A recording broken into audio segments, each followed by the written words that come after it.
Les sanctions contre la Russie continuent de pleuvoir, les sanctions de la Russie envers le reste du monde commencent à arriver. Daniel le Russe fait un énorme cri du cœur dans une superbe vidéo, on va en faire un petit peu le tour. Et on va parler de la Dendy. Peut-être une des meilleures consoles russes.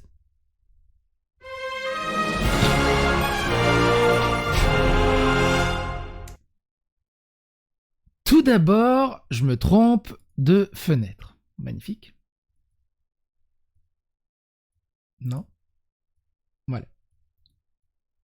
Tout d'abord, un truc très bref. La Russie crée sa propre autorité de certification TLS pour contourner les sanctions, ce dernier ayant empêché les sites web russes de renouveler leurs certificats. Moscou a mis en place sa propre autorisation de certification pour délivrer des certificats TLS aux sites web russes touchés par les sanctions ou punis par l'invasion de l'Ukraine par le président Poutine. Un avis publié sur les portails de services publics unifiés du gouvernement indique que les certificats seront mis à la disposition des sites web russes incapables de renouveler ou d'obtenir des certificats de sécurité en raison des sanctions occidentales et des organisations qui refusent de prendre en charge les clients russes. La livraison des certificats est promise dans les 5 jours suivant la demande. De l'autre côté, c'est toujours les marques. Uniqlo fait volte-face et suspend ses activités en Russie. Il y a 3 jours, la marque japonaise avait pourtant défendu un positionnement neutre et pacifiste qui lui a valu des critiques. Uniqlo change de cap. La marque d'habillement japonaise a finalement décidé de suspendre ses activités en Russie, a annoncé ce jeudi sa maison mère, Fast Retailing, 3 jours après avoir défendu un positionnement neutre et pacifiste qui a valu des critiques. Tandis que nous poursuivons notre activité Uniqlo en Russie, il nous est apparu clairement que nous ne pouvions plus continuer du fait d'une série de difficultés, a indiqué Fast Retailing, évoquant parmi ces raisons des problèmes opérationnels et l'aggravation du conflit en Ukraine. Fast Retailing est vivement opposé à tout acte d'hostilité. Nous condamnons toutes les formes d'agression qui violent les droits humains et menacent l'existence pacifique des individus, insiste le groupe dans un communiqué. Les Russes ont le même droit de vivre que nous. Le PDG fondateur de Fast Retailing, Tadashi Yanai, s'était attiré des remarques polémiques après un entretien publié lundi pour le quotidien économique Nikkei. S'habiller est une nécessité de la vie, les Russes ont les mêmes droits de vivre que nous, avait notamment déclaré Tadashi Yanai. Il avait tenté de s'afficher à la fois pacifiste et neutre en soulignant aussi qu'il ne devrait jamais y avoir de guerre et que chaque pays devrait s'y opposer. Uniqlo a décidé que le besoin essentiel des Russes d'avoir des culottes et des t-shirts était plus important que le besoin essentiel de l'Ukraine de vivre. Quelle honte! A notamment réagi sur Twitter l'ambassadeur ukrainien au Japon, Sergei Kursansky, tandis que le mot dièse, boycott Uniqlo, commençait à se répandre dans le réseau social. Et l'ambassadeur ukrainien, il s'est pas dit que la guerre était plus importante que des Russes qui peuvent plus mettre de culottes civiles, qui n'ont jamais demandé la guerre, qui s'en foutent, et qu'il fait froid quand même en Russie. Parce que tu peux verser de la vodka dessus, mais ça gèlera, ça froid quand même, c'est froid quand même. Fast Retailing compte actuellement 49 magasins Uniqlo en Russie, ce qui en fait un marché mineur pour la marque qui compte en novembre plus de 2350 magasins dans le monde entier. De nombreuses marques ont suspendu leurs activités. De nombreuses autres grandes marques d'habillement ont déjà suspendu leurs activités en Russie, comme l'espagnol Inditex Zara, la suédoise H&M, les allemands Puma et Adidas. Adidas suspendu. Adidas. Enfin, Adidas, quoi. Vous avez déjà vu les Russes, ils ont tous des Adidas avec les 2 bandes blanches de partout. C'est une des marques les plus utilisées en Russie.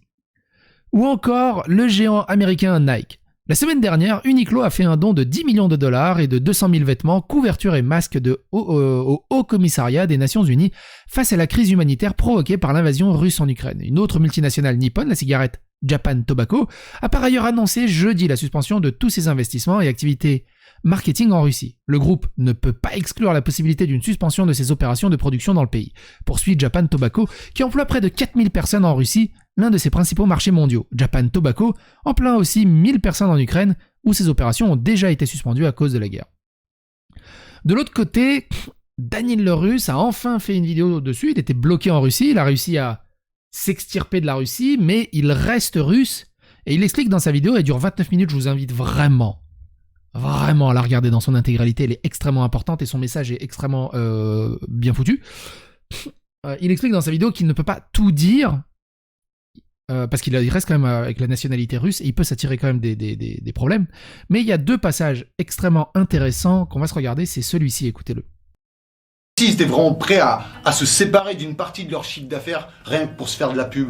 Parce que oui, pour moi, ils surfent juste sur le buzz du guacamole en Ukraine. Tu sais, ils récupèrent des nouveaux clients là. Je suis sûr que dans quelques mois à peine, ils vont revenir en scred sur le marché russe. Parce que là, officiellement, il y a plein de boutiques qui ont dit qu'ils fermaient leurs magasins, mais genre des Louis Vuitton et tout, ils sont toujours ouverts à Moscou. Hein.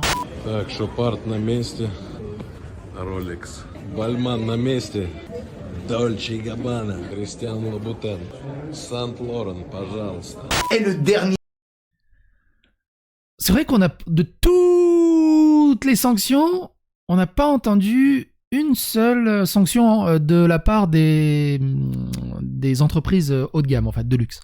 Et il y a un autre passage aussi, il y a eu beaucoup de sanctions, ils ont interdit les médias russes partout, ils ont interdit aussi tous les médias, et du coup la Russie est enfermée au niveau de l'information. Et il explique très très bien justement à ce sujet-là, Daniel Le Russe.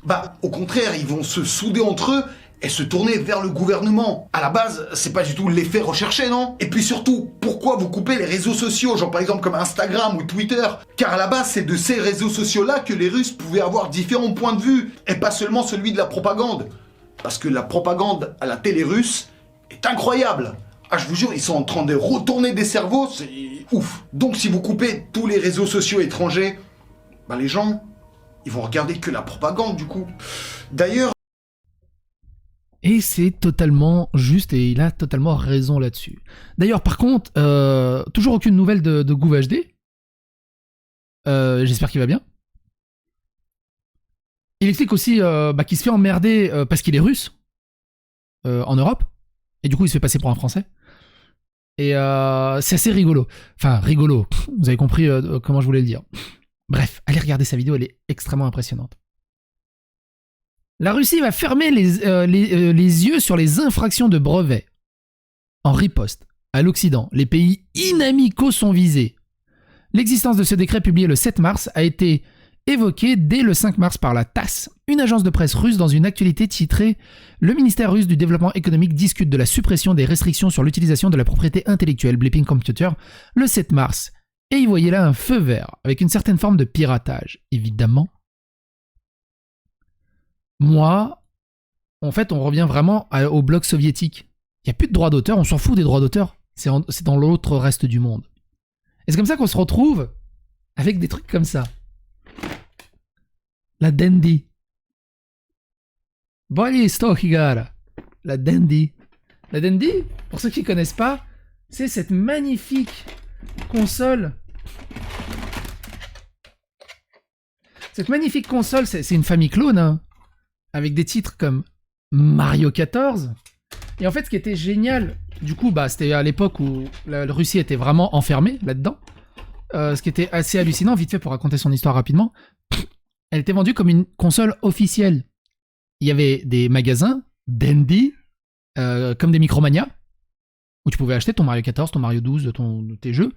Il y avait une émission à la télé où où ils présentaient Mario 14 comme étant la licence officielle, et tous les Russes qui n'avaient pas Internet et qui n'avaient pas d'informations par rapport au reste du monde, pour eux, Mario 14 était officiellement les 14e aventures de Mario. Et puis, enfin, là je dis Mario 14 parce que j'ai Mario 14, mais tu les as je crois qu'il y en a jusqu'à 16 ou 18, je sais plus. Et pour eux, c'était vrai. Ils te présentent la pub à la télé, ils te présentent tous des trucs. C'est une histoire incroyable. Et ce que je veux dire par là, pour des Russes de cette époque, tu leur dis Mario, ils te disent Dendy. Ils disent pas Nintendo. C'est une fois, avec l'ouverture de l'information et l'arrivée d'Internet, que les gens ont commencé à comprendre que Dendy, c'était pas... que Mario, c'était pas Dendy. Et en fait, ça me fait penser à ça. Tiens, maintenant que j'y pense que maintenant, mais j'ai fait une vidéo sur la Dendy. Enfin, si je mets psychodélique. J'ai fait une vidéo sur Dendy. Est-ce qu'il va la remonter? Oh, il la remonte. Gameopad TV. Vidéo test de la Dendy il y a 10 ans. Qui était né? J'ai fait 39 minutes, elle faisait. Alors, à quoi je ressemblais il y a 10 ans? Ouh, j'ai pas trop changé. Je suis à gauche. Hein. À droite, c'est ma femme. Il y a 10 ans, bordel de merde. Alors ça, c'est une autre version de la Dandy, parce qu'il y a eu plusieurs versions, évidemment, de la Dandy. Et je présentais un peu les bons vieux jeux qu'il y avait dessus, si ça vous intéresse. Je vous laisserai chercher par vous-même. Et je suis obligé de faire une petite pause là-dessus, parce que c'est très important. Si l'histoire de la Dandy vous intéresse, je vous invite furieusement à regarder Dandy Chronicle. C'est de Kinamania, il est russe. C'est génial à regarder et il y a des sous-titres français. Alors les sous-titres anglais passent extrêmement bien, mais les sous-titres français marchent relativement bien aussi. C'est juste incroyable. Et il est super drôle. C'est je crois, il y a une vingtaine de vidéos, 17 vidéos. Je vous laisse ça dans la description. Pour revenir à la suite. Le marché russe des consoles n'existe plus. Nintendo, Sony et Microsoft arrêtent les ventes en Russie, mais Nintendo précise qu'il ne s'agit pas d'une décision en soutien à l'Ukraine. Qu'est-ce qu'ils font ? Ça m'a fait rire. Nintendo a annoncé l'arrêt des ventes de ses produits en Russie, imitant ainsi un nombre d'entreprises du secteur. Cependant, la grande enseigne japonaise a précisé qu'il ne s'agit pas d'une décision en soutien à l'Ukraine, mais qu'elle est la résultante de grosses difficultés logistiques. YouTube avait banni Russia Today et Sputnik en Europe, en France et quelques autres pays. Finalement, ils ont décidé de les bannir dans le monde entier. La Russie va interdire Instagram le 14 mars. D'abord Facebook et maintenant Instagram.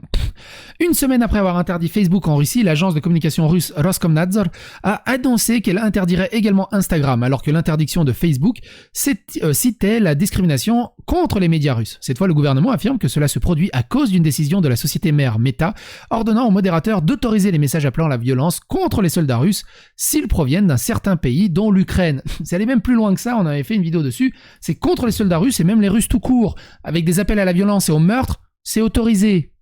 Tu sais, ils ont banni des milliers de personnes, ils ont banni le président Trump parce qu'il a rien dit, mais à cause du truc, soi-disant, ses posts appelaient à la violence, mais là, contre les Russes, pas grave. La réponse d'Instagram, Adam Mosseri a déclaré dans un tweet que cette décision coupera 80 millions de personnes en Russie les unes des autres du reste du monde, car environ 80% des personnes en Russie suivent un compte Instagram en dehors de leur pays. C'est faux. C'est faux. La Russie légaliserait les piratages de jeux PlayStation, Xbox et Nintendo. On va se retrouver avec des Dandy 4K, vous allez voir. Ça va être beau. Bref, c'est une longue histoire. Votre avis, vos opinions m'intéressent fortement dans les commentaires, évidemment. Fagostez l'algorithme YouTube, partagez autour de vous. Abonnez-vous, likez, clocher et à bientôt pour d'autres aventures.